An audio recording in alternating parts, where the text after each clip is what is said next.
ये आखिर में कहां से आए अचानक आपके गांव में? और ये शांति दूत की गाड़ी जो घूम रही है आपको जन जन को संदेश देने के लिए, क्या संदेश देना चाहती है? तो सभी से मेरा निवेदन है कि सब अपने घर से निकलकर 10 मिनट के लिए थोड़ा समय दें और ये परमात्मा का दिव्य संदेश आप सब लोग सुने। सभी मेरे साथ ओम की ध्वनि करेंगे 3 बार।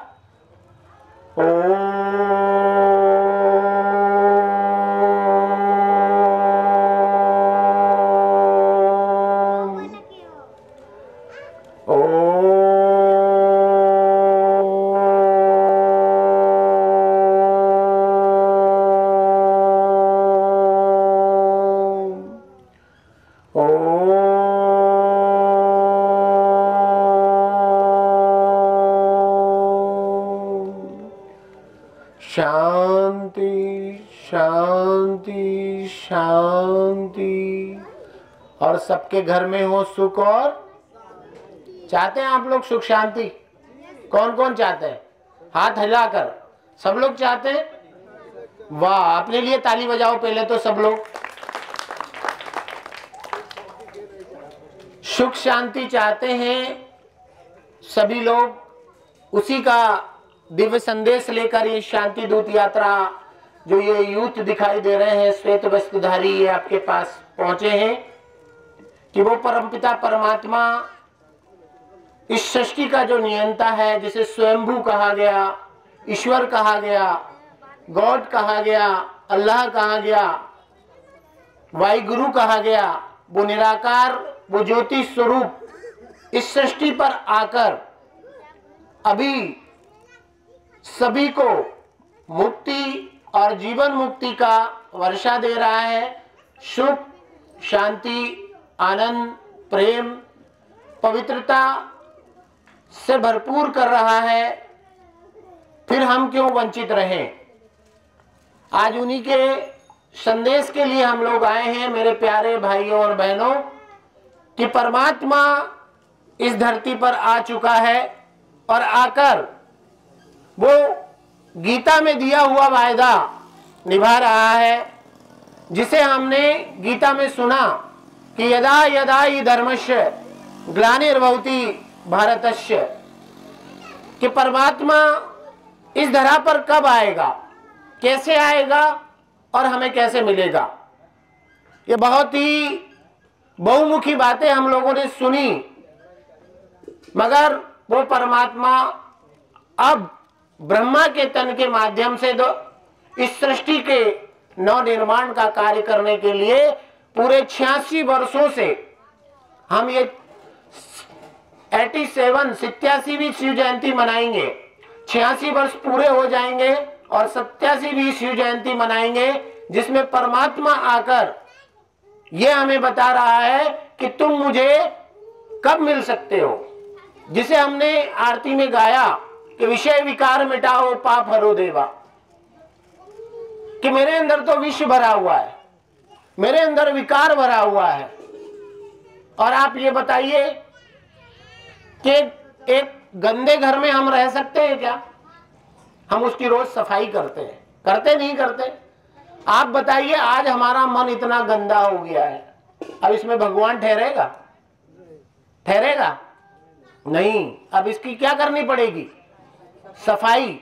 और वो सफाई का रास्ता भी परमात्मा बता रहा है कि कैसे तुम्हें अपने मन की सफाई करनी है, कैसे आप लोगों के अंदर द्वेष ईर्ष्या नफरत ये भर चुका है और वो नहीं निकलेगा तब तक मैं तुम्हें प्राप्त नहीं हो सकता। मुझे प्राप्त करने का तरीका ही यही है कि पहले मन को साफ करो। मानव सेवा माधव सेवा कही गई है। अगर मानव मानव से प्रेम नहीं करेगा तो बताइए उस ईश्वर तक पहुंच पाएंगे? उस परमात्मा की बनी हुई हर वस्तु से प्रेम नहीं करेगा, हम उस ईश्वर तक पहुंच पाएंगे? नहीं। आज हमारे जीव जंतु को मार रहे हैं, काट रहे हैं और उसका भक्षण कर रहे हैं। आज तो हम जीते जागते क्या हो गए? राक्षस हो गए? नहीं हो गए? तामसिक वृत्तियां हमारे अंदर आ गई है, और जहां तामसिक वृत्तियां काम करती है, तामसिक विचार हमारे अंदर आने लग जाते हैं, वहां ना तो खुदा मिल सकता है, ना गॉड मिल सकता है, ना ईश्वर मिल सकता है, नहीं मिल सकता।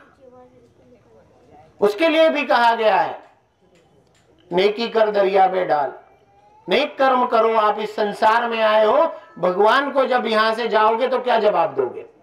क्या जवाब दोगे? यहां हमारे अंदर कोई गलती हो जाती है और हमें कोर्ट में अगर खड़ा कर दिया जाता है और वहां ये पूछा जाता है ये जुर्म क्यों किया, क्या करते हैं हम लोग? गर्दन नीचे होती है, होती नहीं होती? जिस दिन परमात्मा हमसे ये सवाल करेगा, इस अच्छी सृष्टि को मैंने तुम्हें दिया था, ये स्वर्ग रूपी सृष्टि को मैंने तुम्हें दिया था, आज क्या हाल हो गया है? आज गाते जरूर हैं, कहते हैं देख तेरे संसार की क्या हालत हो गई भगवान, क्या हालत हो गई है। कोई तो बहुत दुखी है, कोई बहुत अमीर है,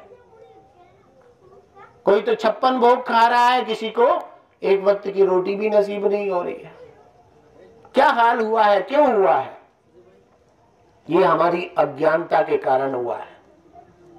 आज आवश्यकता है हमें सत्य ज्ञान की, उस सत्य परमात्मा की परख की, और वो जब तक हमें नहीं मिलेगी तब तक हम ऐसे ही भटकते रहेंगे। तो क्या चाहते हैं? भटकना चाहते हैं या उससे मिलना चाहते हैं? क्या चाहते हैं बताइए, हाथ खड़ा करके। मिलना चाहते हैं। एक ही भाई मिलेगा, बाकी सब लोग नहीं मिलेंगे। बोलो सब लोग के मिलना चाहते हैं, एक स्वर में बोलो मिलना चाहते हैं। तो उससे मिलने के लिए हमें हमारे अंदर की मनचर्या और दिनचर्या को बदलना पड़ेगा, और जब मनचर्या और दिनचर्या हम बदल देंगे तो वो परमात्मा से मिलन सीधा हो जाएगा। कहा ना, मन चंगा तो कठौती में। तो मन अभी चंगा बनाना है, तो मगर मन तो मानता ही नहीं है। मैं मन को रोकने की प्रयास करता हूं, फिर मन भटक जाता है। तो हमें मन को साधने की आवश्यकता है। वो मन क्या है आप सबको हम लोग बताते हैं। आप लोग जो बैठे हैं उनसे मेरा निवेदन है, चित्र है, आप लोग इधर सामने आ जाइए, सामने सामने सामने आ जाइए प्लीज। आ जाओ मेरे प्यारे भाइयों, युवा साथियों, आ जाओ आ जाओ, आओ आओ इधर सामने आ जाओ। बहनें आप लोग भी आ जाएं, माताएं आ जाएं, आ जाएं।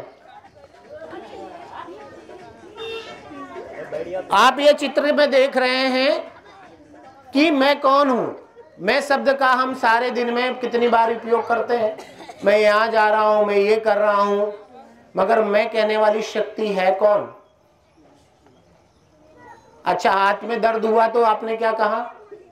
मेरा हाथ दर्द कर रहा है, ये कहा ना। पैर में दर्द हुआ तो मेरा पैर दर्द कर रहा है। सर में दर्द हुआ तो मेरा सर दर्द कर रहा है। कभी आपने ये कहा मैं सर दर्द हो रहा हूं? नहीं। मगर आप दुखी हो गए तो क्या कहेंगे? तो कौन हो गई दुखी? मन दुखी हो गया। आत्मा, जो आपके अंदर कौन बैठी हुई है? आत्मा। और जिस दिन वो आत्मा, रूह और स्टार जिसे कहते हैं, वो इस शरीर से निकल गई, ये शरीर क्या बचाया? इसको कुछ भी करते रहो कुछ होगा नहीं। इस आत्मा की सबसे पावरफुल शक्ति है मन। कौन है? मन।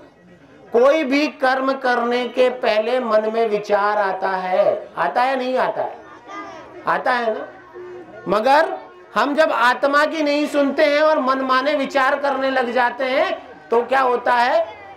वो विकर्म हो जाता है, वो विकर्म बन जाता है। तो हमें आवश्यकता है इस मन को कंट्रोल करने के लिए। तो आप मन के लिए क्या कहते हैं कि स्टूडेंट से पूछें क्यों भाई तेरा मन क्या करता है, तो वो कहेगा मेरा मन तो पढ़ाई में बार बार जाता है, पढ़ाई में मन लगता है।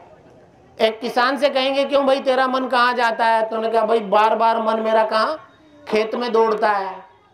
एक गृहस्थी बहन है जो रसोई में कारोबार करती है, बार बार उसका मन कहाँ जाता है? रसोई में जाता है। टाइम हुआ 6 बजे, मन कहाँ चला गया? चला गया ना। माना मन को हम मार नहीं सकते, मन को क्या करना है? सुधारना है। कैसे सुधारना है? जैसे हमारी बहुत बड़ी बड़ी नदियां हैं, इन पर डैम बनाए गए। पहले नदियों का पानी क्या था? यहाँ से जा रहा था और सागर में मिल रहा था। सरकार के मन में विचार आया और उन्होंने सोचा इस पानी को क्यों ना रोका जाए और जो सूखत एरिया पड़ा हुआ है वहां पर पानी दिया जाए। वो किसानी को एक इनकम की व्यवस्था हो गई। इसी प्रकार जब मन हमारा व्यर्थ में, बुराई में अगर जाना लगे तो उसे परमात्मा में लगाने का प्रयास करो। किस में लगाने का? परमात्मा में। ये घंटी जो लगाई है वो क्यों लगाई है? इसीलिए लगाई ना, इसके लिए गायन है, एक घड़ी आदि में ही पुण्याद। अगर पुण्य जमा करना है तो क्या करना है? ये घंटी इसलिए थोड़ी लगाई है भगवान सोया है आपने बजा दिया अलार्म के मैं आ गया हूं, नहीं। वो यादगार है कि आपके 24 घंटों में से 1 घंटा निकालकर उस परमात्मा को देना है। भगवान ने हमें 2 हाथ दिए। देखो अभी भी मन कहीं ना कहीं भटक रहा है। गाड़ी आ रही तो इधर जा रहा है, इधर से गाड़ी आ रही तो इधर जा रहा है। जा रहा नहीं जा रहा, क्योंकि मन अच्छी बात सुनने के लिए तैयारी नहीं किया आपने। और इसको आप तैयार कर लोगे तो आपको कहीं जाने की जरूरत नहीं है। काशी भी यही है और काबा भी, दोनों चीज यही है, क्योंकि मन को साफ रखना है। तो आज हम मन को साफ रखने के लिए बहुत जरूरी है मन किस में लगाएं? मन को लगाना है परमात्मा में। किस में लगाएंगे? कितनी देर? 1 घंटा। कितनी देर? 1 घंटा। अगर आप रोज लगाने का प्रयास करेंगे तो मन को आदत हो जाएगी। होगी नहीं होगी? हो जाएगी। और जब मन को आदत लग जाएगी तो आप नहीं लगाने का प्रयास भी करोगे ना तो मन कहाँ जाएगा? वहां जाएगा। तो 1 घंटा कौन कौन देगा सारे दिन में से परमात्मा को? वो हाथ खड़ा करें जो परमात्मा को देंगे। इनकी तरफ जरा कैमरा करिए अनिल भाई, सबकी तरफ हाथ खड़ा करो जरा। सब देंगे, सब अपने लिए बहुत जोरदार ताली बजाओ। तो परमात्मा को 1 घंटा आपने अगर दे दिया तो मैं ये कहता हूं कि आपके जीवन से बुराई अपने आप बाहर निकल जाएगी। आपको निकालने का भी प्रयास नहीं करना है। अभी हमें परमात्मा में लगाने के लिए बहुत आवश्यक है उस परमात्मा का सही परिचय होना। अब परमात्मा के लिए कहते हैं कि परमात्मा इस सृष्टि पर एक ही है। एक है या अनेक है? एक है। अब नाम बताएंगे वो एक कौन है? कौन है? अब हमने सहजता से तो कह दिया एक है, मगर है कौन? देखो मन को इधर उधर मत ले जाओ, गाड़ी तो आना जाना करती रहेगी, आप लोग इधर देखो कौन है वो एक कौन है? देखो शास्त्रों में हमें स्पष्ट कहा गया है कि परमात्मा को अगर परखना है तो उसकी कुछ कसौटियां हैं। उसको आप समझ सकते हो कि वो परमात्मा है। परमात्मा के लिए पहली बात कही कि वो अजन्मा है, जिसका कभी गर्भ से जन्म ना हुआ। दूसरी बात ये कही गई कि वो अभोक्ता है, जो ना तो सुख भोगता है ना दुख भोगता है, सुख और दुख दोनों से परे है, वो परमात्मा है। तीसरी बात बताई गई वो अयोनि है, ना तो वो स्त्री के लिंग में है ना वो पुरुष के लिंग में है। तो फिर परमात्मा कौन है? देखो जरा ध्यान रखो, कौन है परमात्मा? देखो 33 करोड़ देवी देवता या तो स्त्री है या पुरुष है। उन्होंने अगर दुख नहीं भोगा है, सुख का श्रवण किया है, सुख जरूर भोगा है। इन सब का पिता जिसे कहते हैं ज्योतिर्लिंगम, ना तो स्त्री है ना तो पुरुष है, दोनों लिंगों से परे है। इसलिए हमारे भारत की 10 दिशाओं में कौन बैठा हुआ है? ये 12 ज्योतिर्लिंगम जो आपके मंदिर में बैठा हुआ है यही है। वो परमात्मा जो है वो निराकार, वो निराकार है। उसका स्वरूप ऐसा प्रकाश के स्वरूप में है, इसीलिए हम उसे दीपक लगाते हैं। लगाते हैं नहीं लगाते हैं? तो जैसा स्वरूप परमात्मा का है वैसा ही स्वरूप हमारी आत्मा का भी है। आत्मा का स्वरूप भी कैसा है? एक प्रकाश के समान है, एक ऊर्जा के समान है। जो इन आंखों से दिखाई नहीं देती। परमात्मा आज तक दिखाई दिया नहीं, मगर उसकी मदद हम महसूस करते हैं। करते नहीं करते? करते हैं ना। इसी प्रकार आत्मा आज तक दिखाई दी नहीं, हम उसे महसूस करते हैं। जैसे ही हाथ पकड़ा, मैंने कहा इसमें तो राम ही नहीं है। कौन सा राम नहीं है? वो आत्मा रूपी राम चला गया। तो हमें महसूस होता है। ठीक उसी प्रकार हवा चलती है, दिखाई देती है, महसूस करते हैं। जैसे ही वो हमें छुएगी वैसे हमें महसूस होगा। तो कुछ चीजें जो है वो दिखाई नहीं देती मगर अपना कार्य करती है, और वो है आत्मा, वो है परमात्मा। जब तक इस शरीर में है हम अनुभव कर रहे हैं आत्मा को, इस शरीर से निकल गई माना चली गई। उसी प्रकार परमात्मा का स्वरूप भी एक ज्योति स्वरूप है, अखंड स्वरूप है। इसीलिए श्रीमद् भागवत गीता में जब साक्षात्कार हुआ अर्जुन को, तो उन्हें कहा कि परमात्मा हजारों सूर्य से भी ज्यादा तेजोमय है, प्रकाशमय है। उसका स्वरूप का अनुभव किया, श्री कृष्ण के स्वरूप का अनुभव नहीं किया। यह स्पष्ट गीता में लिखा हुआ है। तो परमात्मा ने कहा कि मेरा स्वरूप कैसा है? एक ज्योति स्वरूप है। इसीलिए सबने उसे माना है। श्री राम जी ने भी निराकार शिव को माना, श्री कृष्ण जी ने भी उस निराकार शिव को माना। क्राइस्ट धर्म में भी अगर हम जाएंगे तो वहां भी कहा कि गॉड इज लाइट, परमात्मा एक प्रकाश स्वरूप है। अगर इस्लाम धर्म में भी जाएंगे और वहां भी हम देखेंगे तो उन्होंने भी यही कहा कि खुदा नूर इलाही है। नूर का अर्थ भी प्रकाश होता है। माना प्रकाश सब ने माना है। इसीलिए सब कहते हैं हिंदू मुस्लिम सिख ईसाई आपस में है भाई भाई। कब होंगे भाई भाई? जब एक पिता की संतान होंगे। तो हम सभी आत्माओं के पिता जो है वो निराकार परम पिता परमात्मा शिव है। तो आप सभी उस परमात्मा को याद कर सकते हैं, उसके साथ संबंध जोड़ सकते हैं। तो हम सभी कैसे उसे राजयोग के माध्यम से जान सकते हैं, उससे संबंध जोड़ सकते हैं। और जैसे हम उससे संबंध जोड़ते हैं वैसे उससे प्राप्ति होना प्रारंभ हो जाती है।